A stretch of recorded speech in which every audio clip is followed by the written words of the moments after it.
Imagine if WWE had done a few Royal Rumbles and then they just vanished.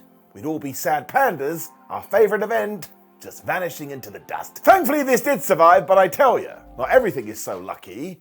Which must be what Kylie Minogue was singing about. Just to draw a line under it too, though. That's right, my name is Simon Miller. Welcome to What Culture Wrestling.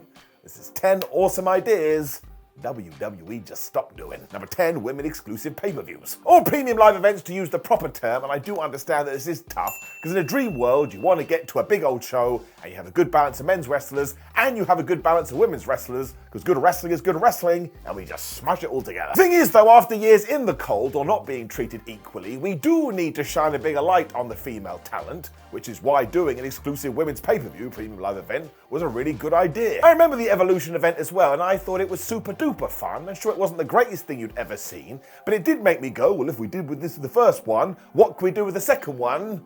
And then it just never happened. Triple H actually did address this on a press call way back in 2021, and he just said, well, actually, in my opinion, it doesn't feel like something that's must-have at the moment. Fingers crossed, though, we do keep doing what we have been doing in 2023 and 2024, because in WWE especially, the women do seem to be featured more.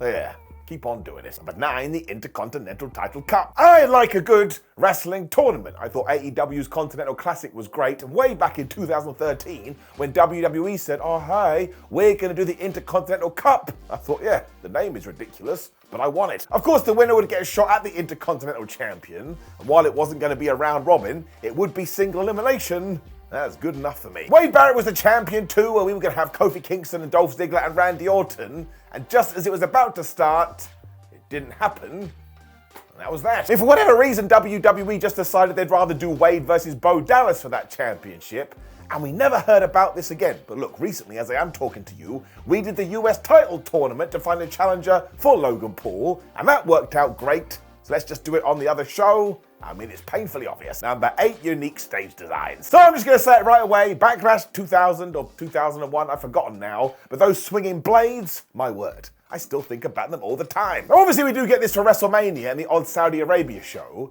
But mostly what we have done from Raw and SmackDown in terms of staging, well, that's your loss. Now, let's be fair. When you do take a step back and look at that, it is damn impressive. But because we are nerd fans, there's just something so fun about going to a big old show and being like, tee, what's it gonna look like? It's why these days, when WWE scales things right back like they did for the Royal Rumble, people lose their minds. It just gives everything a different feel. Doesn't sound like it's gonna change anytime soon though, and actually maybe WWE does have the balance right at the moment. But don't you tell me, it's a cost-cutting measure. They've got all the cash and then some. Number 7, the Royal Rumble Tumblr. So we are in proper geek territory now, because really, let's ask the question, who actually cares about this? Well, I do. I'm that guy. Given that the Royal Rumble does have 30 entrants though, we would have these hilarious backstage skits on Raw and SmackDown where a wrestler would find the Royal Rumble tumbler and they'd quite literally pick their number out of it and you wouldn't actually see it and they'd go like, ugh, and then walk off all upset, or they'd be like, woohoo, and they'd be happy. And like, don't get me wrong, it was super silly and over the top, but that is why it was so good. And then just over the passages of time, WWE decided to phase it out. I'll be honest with you though, mainly when it does come to the Rumble, I'd actually like to know 0 people who are in the damn thing. Because the surprise element is so good. I mean, even if it was Taka Michinoku, I'd still lose my mind. Number 6, Cesaro is a Paul Heyman guy. So something definitely happened here, and Claudio Castagnoli has even discussed this in interviews, in the sense he thought it was going to be a big deal, then it was kind of just an asterisk. So maybe one day we will find out about this. And when the Swiss Superman was in the WWE, you all know the story, Vince McMahon said it on the Stone Cold Steve Austin podcast, he just didn't seem to like Cesaro, which to me is totally crazy. Now, a very large reason for this could be because he was perceived not to be very good on a microphone, but that's why in 2013, when we teamed him with Paul Heyman, it was like, oh my gosh, this is the magic sauce. Paul can be his mouthpiece, and now we can zoom to the moon. Do you know what we did though? We had Cesaro lose a bunch of matches when Paul Heyman decided, nah, I don't want to do this anymore from a storyline point of view, and we just dropped it. So talk about not living up to the potential. We could have done loads with this. We just didn't. Number 5, cinematic matches. Now these absolutely had to go away because they were a mainstay during the pandemic era, because we had to think of ideas outside the box. And genuinely, across the board, round of applause, every promotion did great. I really don't think that you have to treat these as an all or nothing situation though, so if we could pepper them in throughout the year, Well, that would get me excited. It broke Matt Hardy was absolutely the dude who launched them in terms of modern day wrestling, but we remember the Boneyard match and the Firefly Funhouse match. I mean, they still sit within my tum-tum, so they definitely ticked a box. And actually, to get a talking point going, you probably could compare what the Bloodline has done to some of these. Like, I know they're not filmed all differently, but you did have a lot of in-ring drama. Maybe we just need more of that. I mean, ultimately, we just have so much wrestling throughout a 365-day period. You should be able to get super duper creative with it. Number 4, 8K entrances. There is a small chance that by the time you see this, we do go back to these, because the backstage land of WWE is a-changing. Because recently in the company, head of production Kevin Dunn has left, and he was there for 40 years.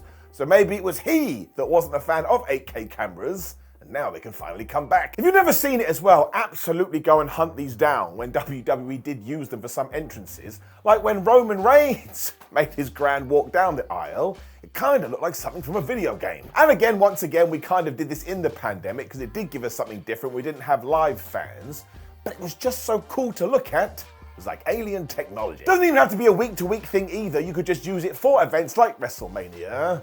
So you know what we have to do. We cross our fingers and we hope. Number 3, the Mae Young Classic. I mean, at least we got some of these, unlike the Intercontinental Cup. But once again, where'd they go? Because there were 2 Mae Young Classics, and I have fond memories of these, especially because they were really good at launching the superstars of tomorrow, which should be entirely the point. Also, look at some of the people that went through these. Raquel Rodriguez, Rhea Ripley, Kairi Sane, Toni Storm, and you had outside legends too. Serena Deeb even popped up. It's also something that can be done annually and fits in perfectly with NXT, and it just means you can crown someone and they can walk out and be like, oh my gosh, I'm great now because I won a damn tournament. I do want to point out that once again it was the pandemic that killed the 3rd entry, but we've mentioned AEW C2 and that US title tournament. Feels like the time is now. Number 2, Titantron entrance videos. I mean, look at this back and forth. When The Rock came back in January 2024 on Raw, his Titantron video was just The Rock emblazed on that big screen. Once again, it did kind of work. When you saw the social media clips, you're like, it's good advertising. When Logan Paul turned up on that week's SmackDown, though, he had a proper old school Tron. It was him doing a bunch of his moves. I'm going to tell you directly, it was really energetic and fun. It also got people talking, because if you were watching wrestling back in the day, everybody had one of these, and it meant if you were a brand new viewer, you could see one dude crushing another dude and be like, wow, he looks really awesome, I'll support him. It also brought a really unique quality to every single wrestler, and it gave them a personality, because it was just another way to get them over. So yes, it is a little bit of a shame that nowadays everything is copy and paste, but I do understand. And once again, you can't say, well, WWE just wants to save money. Well, why would they just do it for Logan Paul? I mean, he probably costs a pretty penny too. Number 1, Taboo Tuesday. Or Cyber Sunday, pick whatever you want. I just thought this was always such a fun spin for a WWE pay-per-view premium live event, because you quite literally didn't know what was going to happen, but you were on the edge of your seat, or you were relaxed.